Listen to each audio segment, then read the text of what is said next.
ಜೆಟ್ಲಾಗ್ ಮಾಲೀಕರ ವಿರುದ್ಧ ಎಫ್ಐಆರ್ ದಾಖಲಾಗಿದ್ದು ಈ ಪ್ರಕರಣಕ್ಕೆ ಸಂಬಂಧಪಟ್ಟಂತೆ ಕೆಲ ಮಾಹಿತಿಗಳು ಹೊರಬಿದ್ದಿವೆ.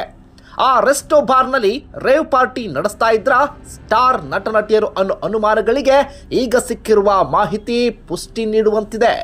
ಇನ್ನು ಎಫ್ಐಆರ್ ದಾಖಲಾಗ್ತಾ ಇದ್ದಂತೆ ನಗರ ಪೊಲೀಸ್ ಆಯುಕ್ತರು ಕೇಸ್ ಬಗ್ಗೆ ಕಂಪ್ಲೀಟ್ ಡೀಟೇಲ್ಸ್ ಕೇಳಿದ್ದಾರೆ. ದಾಳಿ ಸಂದರ್ಭದಲ್ಲಿ ಬಂದಂತಹ ಮಾಹಿತಿ ಪ್ರಕಾರ ಬೆಳಗಿನ ಜಾವ 3:30 ಆದರೂ ಪಾರ್ಟಿ ನಡೀತಾ ಇತ್ತು. ಈ ಹಿನ್ನೆಲೆ ದಾಳಿಯನ್ನ ಮಾಡಲಾಗಿತ್ತು. ಇನ್ನು ಈ ದಾಳಿ ವೇಳೆ ಓರ್ವ ಸ್ಟಾರ್ ನಟ ಹಾಗೆ ಕೆಲ ನಟ ನಟಿಯರು ಇದ್ರು ಅಂತ ಮಾಹಿತಿ ಲಭ್ಯವಾಗಿದೆ.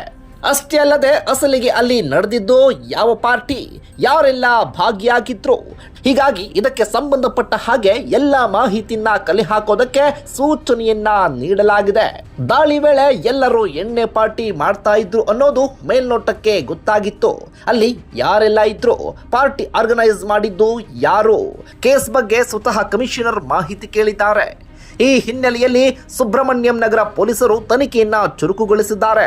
ಇದರ ಜೊತೆಗೆ ಮಾಲೀಕರಾದ ಶಶಿರೇಖಾ ಹಾಗೂ ಸಿಬ್ಬಂದಿಗೆ ನೋಟಿಸ್ ನೀಡಲು ತಯಾರಿ ನಡೆಸಿದ್ದು, ನೋಟಿಸ್ ನೀಡಿದ ಬಳಿಕ ಪೊಲೀಸರು ವಿಚಾರಣೆ ನಡೆಸಲಿದ್ದಾರೆ.